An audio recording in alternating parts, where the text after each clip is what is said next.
Okay, I've got two jokes for you today. Two blondes walk into a bar. You think they'd have seen it, wouldn't you? How would you ask a Lego ninja to leave? Ninja, go. If you don't know about Lego, then you're probably not going to know about that one. We're going through the joke book. I am recording the ones you send, guys. I'm recording the ones you send. Right, okay.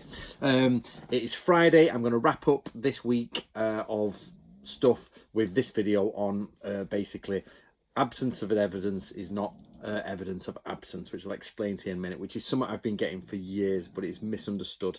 So we've done a week of people are asking why we're doing this, Anthony, why we're going through these points. We're cleaning up all the edges. We're getting all those little arguments that people are putting out and we're cleaning them up. And it is working because I'm seeing the comments below and you guys are all interacting and commenting and saying, hey, no, this, that, and the other. So, right, if you just joined me, we're talking about ninja martial arts. There's no such thing. It was an invention of the 1950s. But one of the comments I keep getting is that absence of evidence is not evidence of absence. So what does this mean, guys? Right, it's one of those things we hear of in history, and it means that just because you can't find something in the historical record doesn't mean it didn't happen. Okay, so you have logical fallacies. I'm an alien, I was taken away, they made me, they did tests, but they brought me back because they can time travel, prove me wrong, that type of thing, unfalsifiable evidence. But this one is a little bit different. So the idea is, let's imagine there's a tribe of people on an island somewhere, and we know there was a tribal people there. We see like burn pits and cast off cess pits and bits like that, and refuse pits, but we don't know anything about their burial customs. We don't know anything about their religious ideas. We just know humans existed there. So when the archaeologists go in, they say, well, we've got no evidence of anything except somebody was here. So you don't say, oh well, there's no evidence for religion, so they mustn't have had religion. Yes, they did. We know by context throughout history that people have religion, especially primeval sort of societies or pre-medieval societies. We know that they have religion or some sort of thought of the afterlife. So just because there's no evidence of religion on the site doesn't mean they didn't follow a religion or they didn't believe in a god or believe in a creation myth or something like that. It's the same for, burial practice. You might have found no one, but it doesn't mean they had no burial practices. They just might have all decomposed. Everything might have gone. It might have been removed because say there was they were doing some building work and they've removed like the only site this tribe had, and it was just removed and nobody knew about it, so the evidence is gone. So that absence of evidence doesn't mean evidence of absence. They were there. So how does this work for ninjas? Right, guys, this is where, and if you see these people say it, you have to do in the comments below. So make sure you go through all my comments, guys, and talk to these people nicely. Right. There isn't an absence of evidence in ninja history. It's there.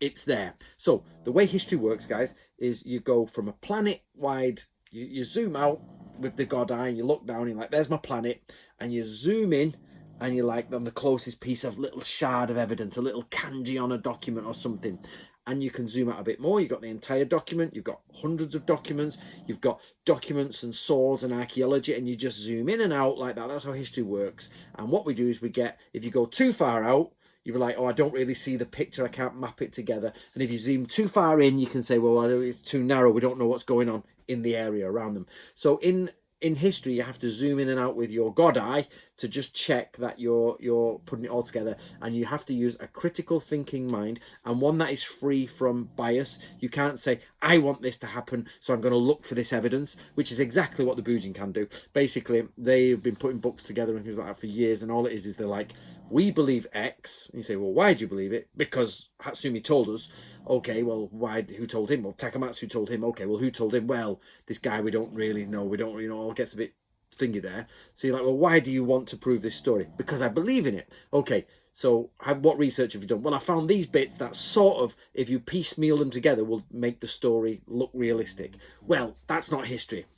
Like you map all the evidence out and you look at it and say, hey, hold on a minute, this is real. So when it comes to ninja martial arts, and there's no evidence for ninja martial arts, but it doesn't mean it's not real. Well, there is evidence for martial arts in Japan. First of all, we have thousands of books on Japanese history. We know exactly what was happening in Japan. We have tens of thousands, if not hundreds of thousands, of medieval documents. There are so many medieval documents in Japan. It's possibly, I think Japan was the highest literacy rate in medieval in the medieval world, I think. I can't guarantee that, but they're up there. So it means we've got tons of information about the medieval period and the pre-modern period, and loads of information. We have lots of archaeology from there, and we have lots of basically historical research there. So we know loads about what's going on in Japan. Loads. Burial customs, wars, people's names, the armor they wore, the type of fighting they did, everything. Yep. We have it. And then on top of that, specific to the ninja in Chikamatsu's, Fujibayashi's, Natori Masazumi's, all of these different, Hattori Hanzo's, all of these different documents that we have, and there are many others that are there, which I'm not listing, which we have, they all say the same thing when you mention fighting. They say shinobi don't have to be good at fighting. They need to be good at looking a bit dumb, but having an intelligent mind, or being brave enough to jump into enemy territory and do it. They don't need to be good at fighting. Not only that, they should avoid fighting where they can. And if they have to fight, we know from these documentations that they're like, okay, well, use Kenjutsu. We've got the documentation. Use normal swordsmanship. Use EI. It doesn't say EI Jutsu, it just says use EI. Yep. You do have ones. So that specific to ninjutsu, they use that. And they say, well, if you're in this situation, then maybe you want to. So for example, in Kenjutsu, yeah, you're going to fight, boom, boom. But it says, well, you're doing Kenjutsu, but when you go through a door, know that they will take a half stance on this side and maybe an above stance on this side, and because the way their arms are, yeah. Or it will be like you're running away, somebody has to swipe and cut down. Or if somebody's attacking you with X, then basically have firecrackers somewhere that are lit by a friend, so it sounds like somebody's shooting at you, so you can run away. Or have the door closed, say, quick, quick, everyone, there's an intruder, close the door, reverse your jacket. So you see, this line into martial arts is about escaping, that's it, it's just about escaping. So, and normally it's not like fight and escape, because you're going to die if you get caught behind the gates. A lot of it is like, get out of those gates, get over the wall, get gone, yep.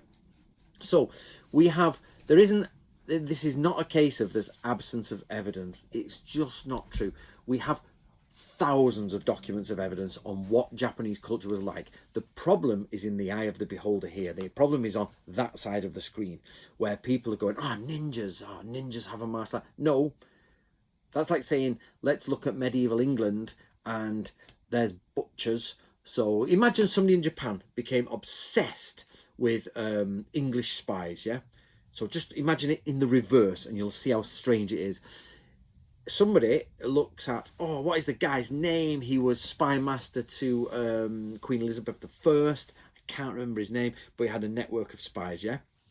Okay, but there's no evidence that they didn't have a secret a secret spy martial art.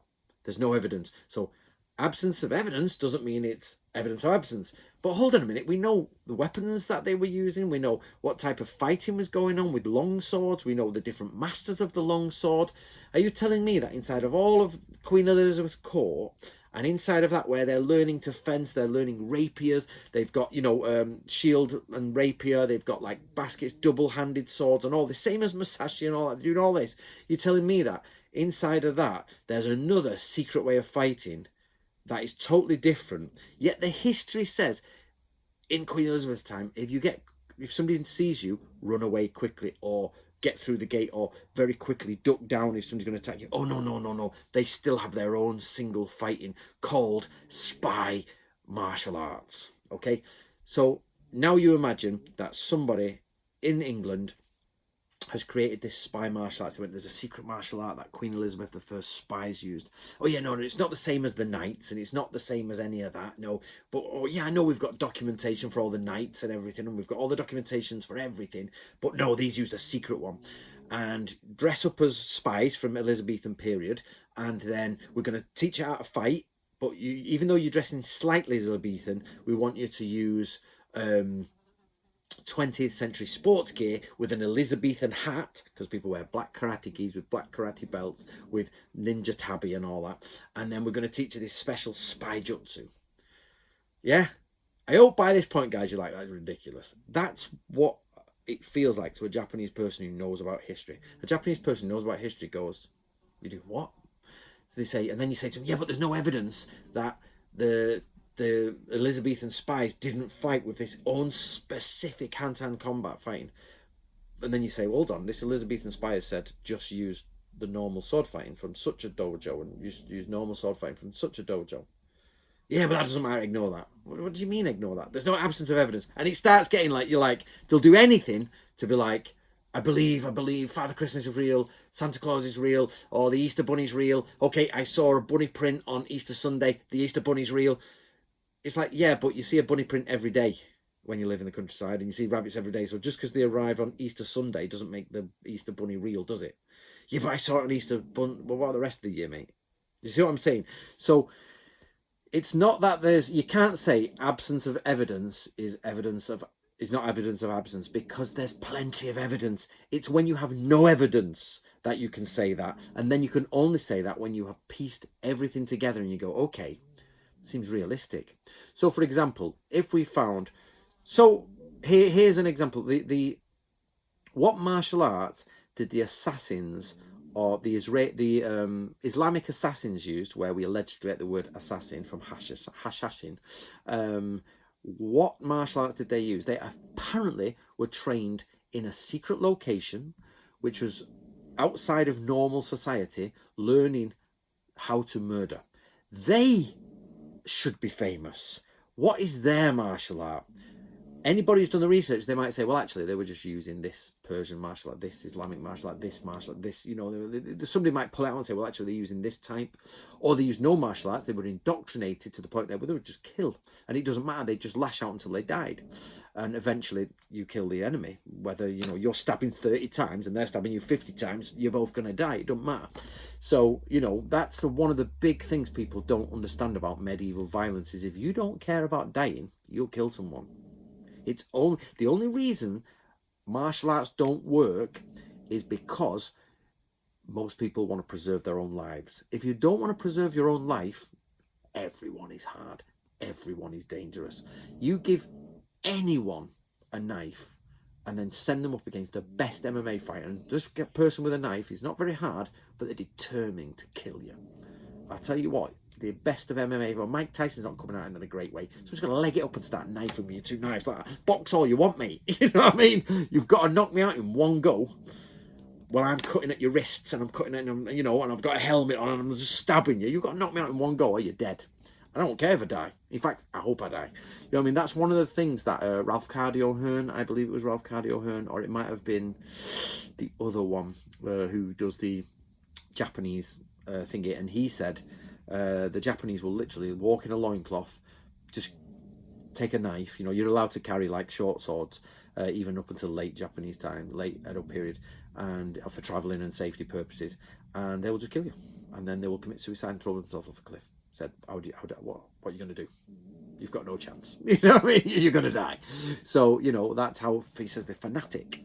So you imagine a samurai, fanatical samurai, yeah, doing that. And no ninja is going to sit there and be like, yeah, I use the worst one was somebody off Martial Arts Planet. It was someone called Manga. And this was back in the days with manga and all them. And it was like, and they said, oh yeah, but I said, there's a wrist lock. And they said, oh yeah, but the ninja goes underneath this wrist lock deceptively. It's a deceptive ninja wrist lock. And we were like, I was at my father's house. I'd visit my father. We were like, what? I mean, you're on a castle wall. Somebody attacked you because they attack you without a weapon. So you put a lock on and you come underneath deceptively and throw them because you're deceptively locking them. What? What world are you living in? What world? I'll sound like my Uncle Alan now. What world are you living in? It's just the craziest. So we've had, basically, guys, you can have all these complicated terms in history, and I've gone through them: strawman argument, logical fallacies, unfalsifiable abilities, or whatever you want, all this. But history comes down to one very, very easy thing, and that is data collection and reasonable thinking. Yep, if you put those two together into one form, data, reasonable thinking, you arrive at where you're meant to arrive. No matter what sophisticated things they'll tell you, you arrive. And you must start without a goal for your story. The story must come out of the evidence, not the evidence fits the story. It's that simple. When I restarted ninjutsu and my research into ninjutsu, I didn't say, oh, I'm going to find this. What is this? I says, right, okay, I've clearly been wrong. Yoshi, let's lay it all out. Let's lay it all out. It took us years and we laid it all out. We translated this, we translated bit by bit as we translated and published. More and more information was coming out. I was getting more and more. Even to this day, new information is coming out and it's all honing. And we're like, okay, I've got a data and I've got a reasonable mind. That's what we've got. All right, guys, it's Friday, it's bank holiday, so I'm going to be enjoying one of my birthdays, my brother's birthday, quickly racing there, then racing back because I'm sailing on Sunday. I'm dinghy sailing on Sunday. Somebody did once ask me to do a day in the life of Anthony Cummins, and I might do it. It's a bit misleading because I live on a building site because we're trying to do our caravan, we're trying to build these barns, so it wouldn't be quite my life as normal, but I think I might do it and maybe show you some of the sailing I do and things like that. Right, guys, see you later.